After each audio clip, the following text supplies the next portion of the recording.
Nous sommes en Guyane, avec la police aux frontières. Comme chaque jour, ces policiers parcourent les routes à la recherche de clandestins. Il n'aura fallu que quelques minutes avant de réaliser un premier contrôle.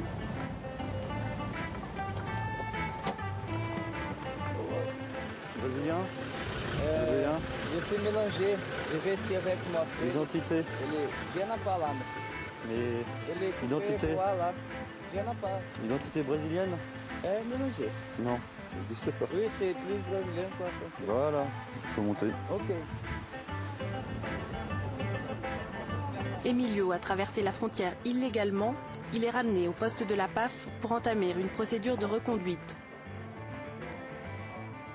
Pour moi, toujours c'est plus bon. C'est l'argent aussi. Il y en a plus de travail là, Cayenne, en Guyane partout. Il y en a beaucoup de travail. En Brésil, ici, il n'y en a pas beaucoup. Comme au Iapoc, Macapá. En Brésil, la vie c'est plus difficile un peu. Ici, il y en a beaucoup de chance. Comme Emilio, il y aurait 45 000 étrangers en situation irrégulière en Guyane, soit 25% de la population. Vaste et faiblement peuplé, ce département d'outre-mer subit d'importantes mutations en raison d'une démographie galopante. La Guyane exerce un fort pouvoir d'attraction sur les populations alentours, du Brésil et du Suriname, ou encore du Guyana. Cette semaine-là, une commission d'enquête sénatoriale est en Guyane pour étudier la question de l'immigration clandestine. Petit aperçu des préoccupations locales avec l'association des maires du département. Néanmoins, depuis la fin des années 70, on a constaté une amplification du phénomène migratoire au point qu'on assiste à un doublement de la population tous les 10 ans.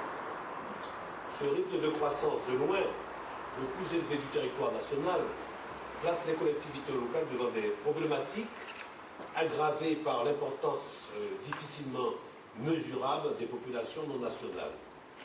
In fine, la gestion de l'immigration se traduit par une détérioration conséquente des budgets des communes qui doivent supporter dans l'urgence de lourdes charges en matière de scolarisation, d'équipement de proximité, de prophylaxie. Il apparaît que loin d'être un atout, l'immigration constitue un frein au développement de la Guyane. Créée le 27 octobre 2005 à l'initiative du groupe UMP du Sénat, la commission d'enquête sur l'immigration clandestine compte 21 membres issus de tous les groupes politiques de la Haute Assemblée. Vous avez des chiffres sur ce que ça coûte aux communes, cette situation? Alors, on est en train de faire une évaluation. Parce qu'en fait, c'est qu'on n'avait pas... Alors, on n'a même pas les moyens pour faire des études. Après avoir procédé à des auditions et à des déplacements en métropole, la commission d'enquête est en Outre-mer. Elle est emmenée par le sénateur de Guyane, Georges Othily. La Guyane est un Eldorado pour les Brésiliens et pour les Surinamiens et pour les Haïtiens qui passent par le Suriname. Mais il faut reconnaître que c'est un handicap sérieux pour la Guyane pour se développer. L'immigration appauvrit la Guyane. Derrière ces palmiers, ces plages et ces eaux turquoises, Mayotte est aussi concernée par l'immigration clandestine. 30% des 160 000 habitants seraient des illégaux. Sur les 4 îles de l'archipel des Comores, qui comprend Anjouan, Mohéli et Grande Comore, Mayotte est la seule à être française, un îlot de prospérité dans un océan de misère. L'exaspération contre les étrangers s'amplifie au sein de la population. À la préfecture de Mamoudzou, les sénateurs rencontrent le collectif des femmes mahoraises pour entendre leurs propos, reflets du sentiment général.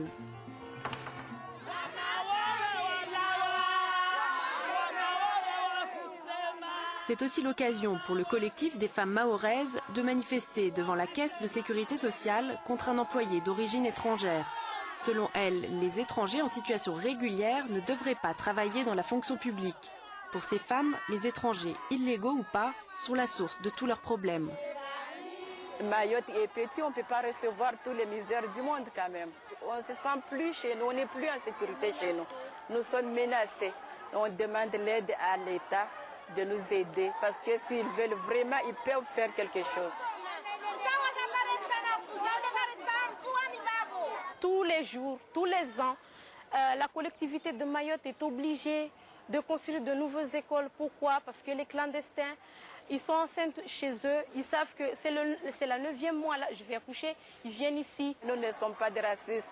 On aime bien vivre avec les étrangers, mais pas comme ça.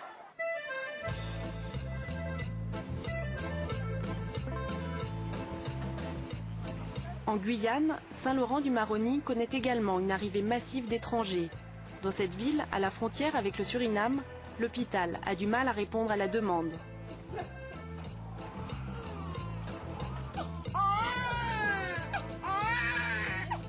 En 2005, dans cette maternité de 24 lits, 1900 femmes ont accouché. Parmi elles, près d'une femme sur deux est en situation irrégulière. On trouve 3 types d'immigration. La principale, à mon avis, c'est l'immigration générale, c'est-à-dire qu'il y a un afflux d'immigrés étrangers du Brésil, du Suriname, du Guyana qui viennent dans un pays où les conditions de vie sont meilleures.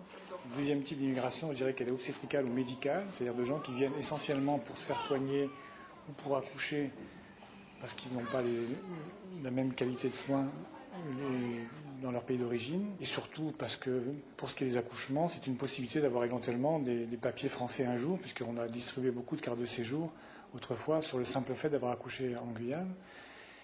Et la 3e type d'immigration, c'est essentiellement celle qui vise la sécurité, donc c'est la qualité des soins, des gens qui viennent parce qu'ils savent que dans leur pays, on ne peut pas les soigner comme il faut, et ils seront mieux soignés ici, et en plus gratuitement. À l'instar du ministre de l'Outre-mer, François Baroin, certains sénateurs n'hésitent pas à remettre en cause le droit du sol, principe fondateur de la République. Nos hôpitaux accueillent, selon l'éthique et la philosophie de la République, ces femmes qui viennent accoucher. On ne peut pas les expulser, mais en revanche, on peut examiner cas par cas cette situation-là. Mais systématiquement, donc de façon massive, les gens viennent accoucher en espérant mettre à profit notre droit. Donc le droit du sol pour s'installer, acquérir à terme à 13 ans puis à 18 ans la nationalité française, ça me paraît un caractère, une situation extrêmement préoccupante. À Mayotte, la situation est similaire. Avec 7600 naissances en 2004, l'hôpital de Mamoudzou est la première maternité de France. On sait par exemple que la maternité, 60% des naissances sont des naissances dont les mamans sont en situation irrégulière. Or aujourd'hui, c'est le système français qui assume totalement, c'est le fonctionnement des hôpitaux, le fonctionnement des soins, au nom de nos grands principes, qui sont de très beaux grands principes, sauf que c'est aussi une réalité économique, fonctionnelle, que nous devons apprécier le mieux possible. Désormais, la gratuité des soins pour les étrangers en situation irrégulière n'est plus automatique à Mayotte. Depuis avril 2005, les personnes qui ne cotisent pas à l'assurance maladie doivent payer 10 € la consultation et 300 € l'accouchement. Des mesures très controversées au sein du corps médical. Ça devient aussi un point moral qui a produit beaucoup de désaccords dans cet hôpital, entre des équipes, des gens qui vont partir d'ailleurs, parce qu'on ne peut pas dire non. On est médecin, c'est difficile de refuser cette détresse, et surtout médicale, et de ne pas pouvoir dire on va la prendre en charge, on va la soigner, et jusqu'au bout. En matière d'éducation, l'afflux de clandestins nécessite la construction de nouvelles écoles. Dans cet établissement de Mayotte, par exemple, 80% des élèves ont des parents en situation irrégulière. Moi, je suis un républicain, un fonctionnaire. J'applique la politique qu'on me demande d'appliquer. Et pour le moment, la politique, c'est le code de l'éducation. Et le code de l'éducation est très clair. Quelle que soit sa race, quelle que soit son appartenance religieuse, quelle que soit son appartenance de nationalité, tout enfant entre 6 et 16 ans doit être scolarisé. Bonjour à madame.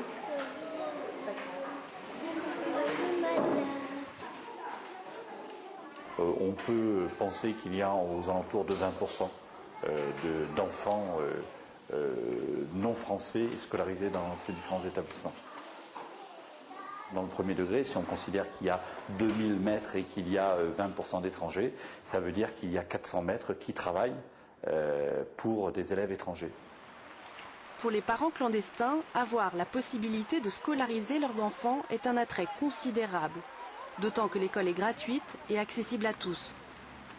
C'est vrai que pour eux, c'est un véritable Eldorado. Les enfants, en étant scolarisés en France, vont accéder à des diplômes français et pourront peut-être aller faire leurs études en métropole, travailler en métropole ou ailleurs en Europe ou aux États-Unis et permettront de fait, par le salaire qu'ils rapporteront à leur famille, de vivre dans des conditions plus confortables à Grande Comore, en Jouan ou Mayotte.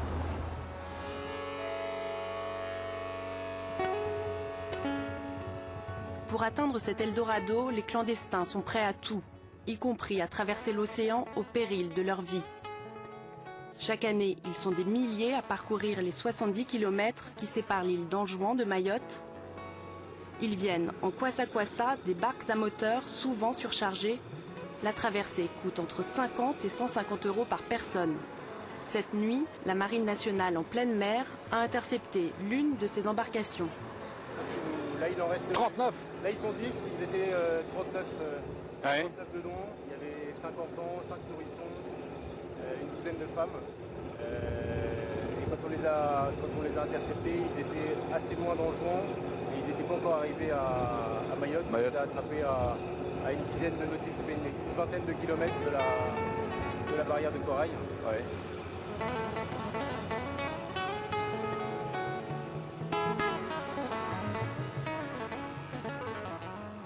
Vous êtes venu pourquoi ici alors? Il est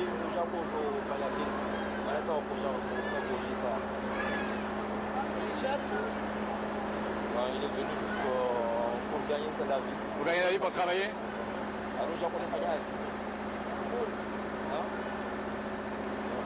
Il est juste venu comme ça. Parce que moi, les autres partis, donc lui aussi. Tout ce qu'on nous a dit est malheureusement réel, c'est-à-dire que les voyages dans des conditions totalement déplorables, que les kwassa-kwassa sont surchargés, ce sont des pauvres gens. Là, visiblement, ce jeune garçon ne veut pas répondre. Mais bon, il était certain que s'il vient ici, c'est pour travailler. Et que les conditions de transport sont épouvantables. On a vu d'abord le bateau. Et on imagine le danger de voir un bateau avec 40 personnes à bord traverser une partie de l'océan. C'est quelque chose que j'imaginais pas sans l'avoir vu. Deuxièmement, de voir les catégories de passagers. C'est des très jeunes enfants dont certains même n'ont pas leurs parents dans le bateau.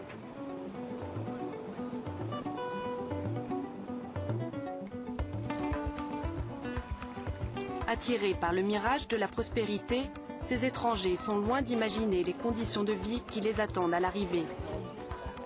Autour de Mamoudzou, les clandestins s'entassent dans des bidonvilles. Les gens, dans une espèce de désespoir, préfèrent quitter au risque de leur vie ces conditions extrêmement précaires qu'ils connaissent chez eux pour espérer trouver mieux. Ici, parfois c'est la réalité, parfois malheureusement, vous avez des situations qui sont à peine acceptables dans un état de droit.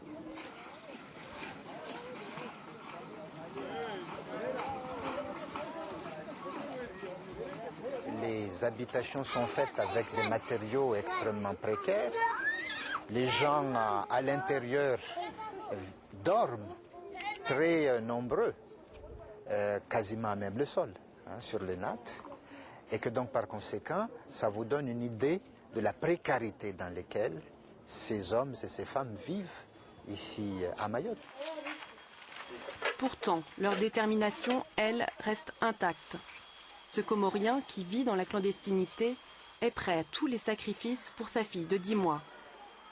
Renvoyé sur l'île d'Anjouan récemment, il est revenu aussitôt pour retrouver sa famille restée à Mayotte. Pour éviter d'être reconduit à nouveau, il souhaite garder l'anonymat. C'était juste le mois d'avril 2001 que je me suis décidé de venir ici à Mayotte. J'ai pris le risque de mourir ou d'arriver à Mayotte parce que c'est un grand risque. Mais bon, on prend ce risque-là pour tenter de venir avoir une vie meilleure.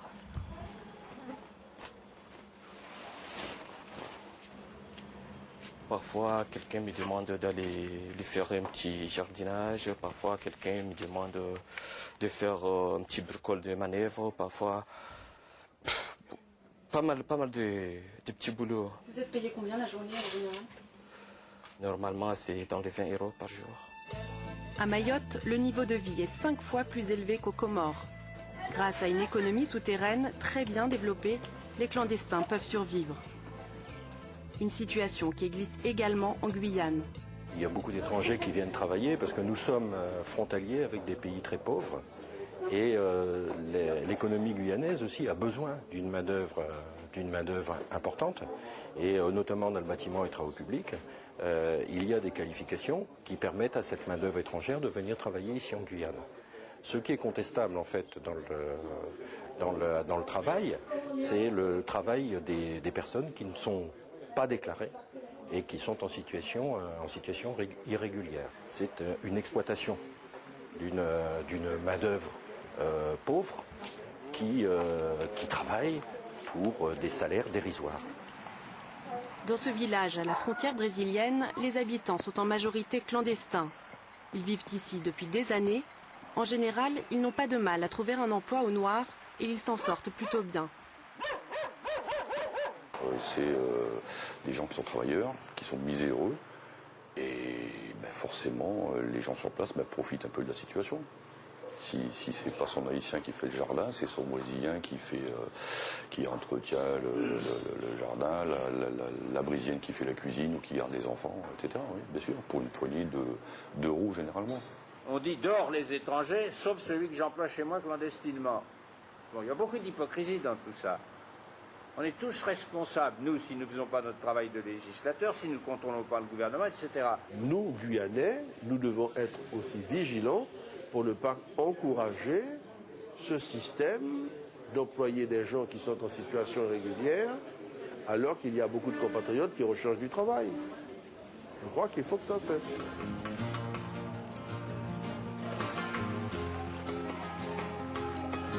Mais de tout temps, des contacts privilégiés ont existé entre la Guyane, le Suriname et le Brésil pour le travail et le commerce, illégal ou pas. Ces peuples ont également tissé des liens familiaux. Cela s'explique par la géographie de la Guyane.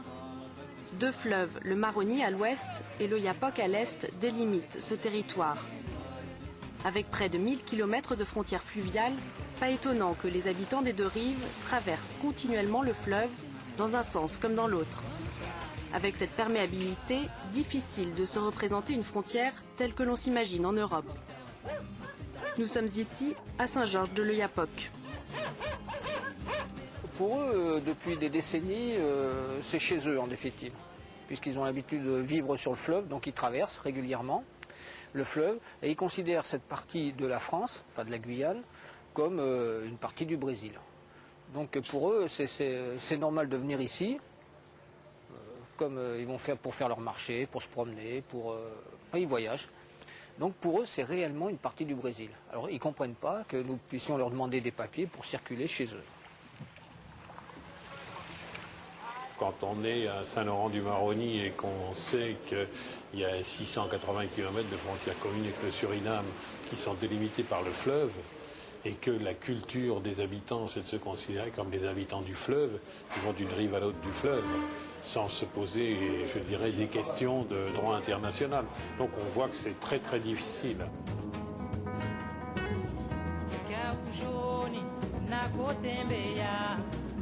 En matière de droit international, la situation n'est pas simple non plus dans l'archipel des Comores. Lors d'un référendum en 1974, Mayotte choisit de rester française, contrairement à Grande Comore, Mohéli et Anjouan, qui préfèrent un an plus tard l'indépendance. Mais l'Union des Comores ne reconnaît pas la souveraineté de la France sur Mayotte, estimant que l'intégrité de l'archipel doit être respectée. Aujourd'hui, des liens étroits existent entre les peuples de ces 4 îles. Lors d'un déplacement à Anjouan, la commission d'enquête sénatoriale est reçue par les grands notables. Comme vous le voyez, à Mayotte et ici, la population des Comores est passablement homogène. C'est le même type de race, bantou.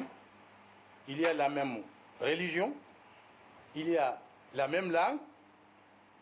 Les Anjouanais comme les Mahorais, réciproquement, quand ils sont à Mayotte, les Anjouanais, et quand les Mahorais sont ici, ils se sentent parfaitement chez eux. Les malheurs d'Anjou, peut-être des Comores, a commencé en 1975.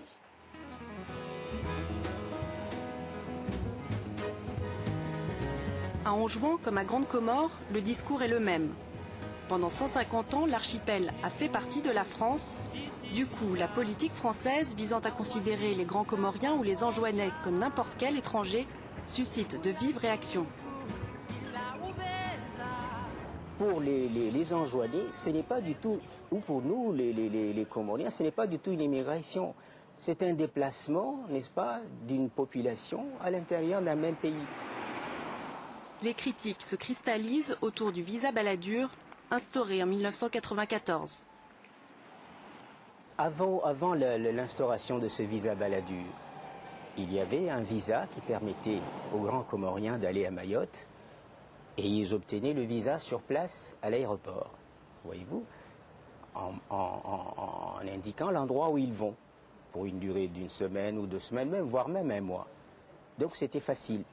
Il n'y avait pas donc tous ces problèmes de kwassa qui amènent des gens et qui se perdent ou qui meurent en mer. Mais depuis l'instauration de ce visa, c'est un drame humain qui s'est instauré entre Mayotte et Anjouan. Mais les Mahorais ne voient pas les choses de cette manière. Pour eux, le choix qu'ils ont fait il y a 30 ans de rester dans le pays des droits de l'homme doit être respecté par leurs frères de sang, quelles que soient les conditions de vie politiques et économiques dans l'Union des Comores. Nous, on fait partie géographiquement des îles des Comores, mais nos parents ont dit non à l'indépendance avec les Comores et ont dit oui à la France. Nos parents se sont battus pour cela, c'est pour ça qu'aujourd'hui, on se retrouve, comment dire, il y a trop d'Anjouanais qui viennent chez nous. Ils meurent tous les jours dans les mers et tout ça. Nous, on n'y peut rien. J'ai le sentiment d'une urgence ici, d'une très très grande urgence, parce que du fait de la proximité entre Mayotte et les autres Comores, du fait des liens historiques, du fait forcément aussi d'un ressentiment à l'égard de la période coloniale, il y a quelque chose qui monte entre ces pays, entre ces populations, et qui est dangereux. Qu'aujourd'hui, des Mahorais puissent eux-mêmes, je dirais, se retourner contre la présence d'autres Comoriens sur leur territoire, ce qui se comprend parce que tous les problèmes d'habitat, problèmes scolaires, problèmes de santé sont là et ne sont pas faciles à résoudre. Mais que ce sentiment monte à Mayotte, je crois que c'est un signal d'alarme.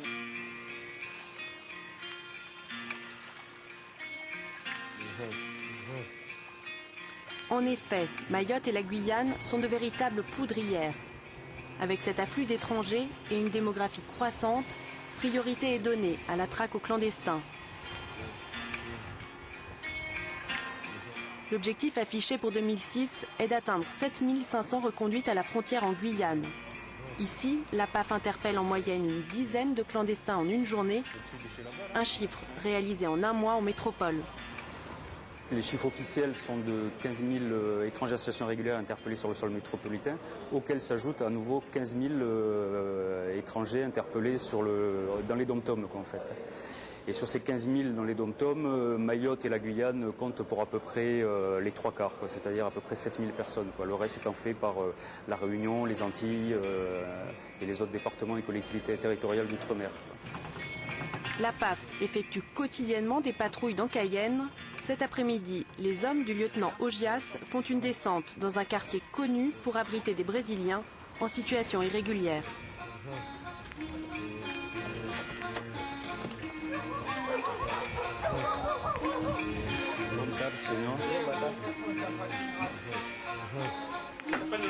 Non.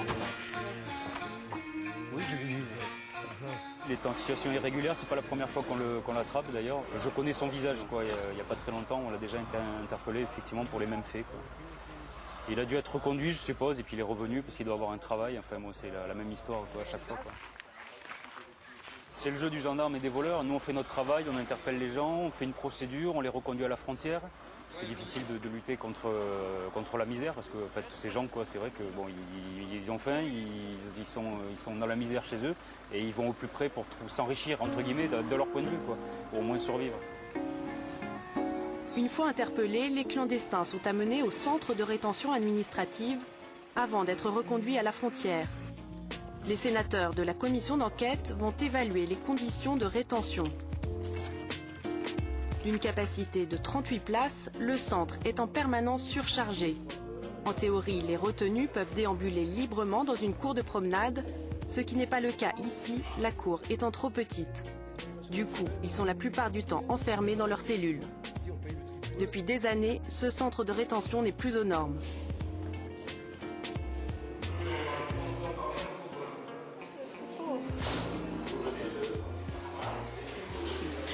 Non, c'est inhumain. Hein, c'est inhumain et ça me fait penser à la prison de chez nous. Tout simplement, avec énormément de monde, il n'y a pas ce qu'il faut pour des personnes. On se demande, ce sont des humains. Maintenant, il faut effectivement mettre des moyens pour donner d'autres conditions plus humaines à ces personnes qui attendent la réadmission ou le renvoi, le reconduit chez eux, mais aussi au personnel qui travaille. Je pense que ça demande un effort surhumain à ce personnel de travailler dans ces conditions-là. Enfin, pour moi, c'est inadmissible. Je ne peux pas. Parmi ces retenus bientôt reconduits à la frontière, un grand nombre va probablement revenir en Guyane. Une question émerge alors. Et avec le sentiment de vider la mer avec une petite cuillère? Bah oui, complètement, oui. Mais bon, ça c'est lié à la situation géographique de la Guyane, mais c'est le premier poste où j'ai vraiment le sentiment de faire mon travail et qu'il y a un résultat concret, parce que bon, concrètement, les reconnus quand même chez eux, même si effectivement, compte tenu de la perméabilité des frontières, ils reviennent très rapidement, c'est sûr. Mais bon, au moins, il faut le faire. C'est difficile, c'est bien évident. C'est encore plus difficile ici parce que le territoire a une spécificité propre, mais pour autant, il y a bien évidemment des choses à faire. Donc je crois qu'il s'agit de voir quoi et de mettre les moyens en face pour arriver à ce que la loi soit respectée, parce qu'encore une fois, il s'agit de faire respecter la loi. La Guyane, ses avantages sociaux et son or en font rêver plus d'un, quitte à enfreindre la loi. Vu des pays voisins, Cayenne est la promesse d'un avenir doré. Interpellé à quelques kilomètres de Saint-Georges-de-l'Oyapock, Emilio va régulièrement à Cayenne travailler dans le bâtiment. D'autres vont sur les sites d'orpaillage clandestins. Tous sont attirés par l'espoir d'une vie meilleure et rien ne semble pouvoir les empêcher d'atteindre ce rêve. Renvoyé au Brésil, Emilio reviendra probablement.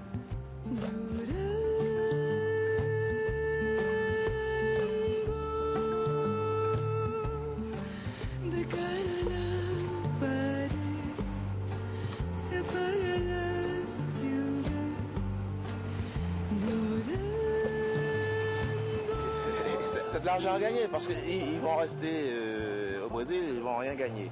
Alors ils vont tenter leur chance, si ça passe, ça passe, ils sont assez fatalistes. Alors si ça passe, ça passe, si ça passe pas, ça passe pas. Ils vont retenter encore, c'est comme ça. Les 16 fonctionnaires de la PAF de Saint-Georges sont chargés de surveiller 700 km de fleuve, un véritable défi quand on connaît la facilité avec laquelle on peut franchir cette frontière. Réguler l'immigration à Saint-Georges. Vaste question. Qu'est-ce que je vous ai répondu tout à l'heure là? Ça me paraît réguler l'immigration à Saint-Georges. Je pense que dès lors que les gens sont bien chez eux, ils n'ont aucune raison d'être candidats à l'immigration. Donc il faut espérer que le Brésil se développe enfin, qu'il y ait une industrie et que les gens se sentent bien chez eux parce qu'ils ont des revenus et les moyens de subvenir à leurs besoins. Ciao. Se dégagent deux grands principes. Le premier, c'est la nécessité de lutter de toute façon contre cette immigration clandestine qui nuit à la bonne vie de ce département français et de nos concitoyens qui vivent ici. Et deux, incontestablement, renforcer la coopération internationale à l'échelle de l'État, bien sûr, avec le Brésil, avec le Suriname et avec le Guyana. La solution, c'est la coopération. Et le président l'a dit, il ne s'agit pas de donner de l'argent à fonds perdus pour les retrouver sur des comptes bancaires en Suisse. Il faut contrôler l'usage de l'argent. Mais les voisins, ils ont besoin d'argent, parce qu'ils sont dans une situation noire, terrible, très dure.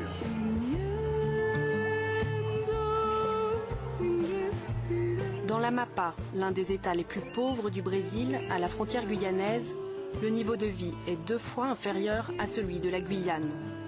À Oiapoque, la ville natale d'Emilio, 20 000 habitants ont les yeux rivés sur cet Eldorado, de moins en moins accessible.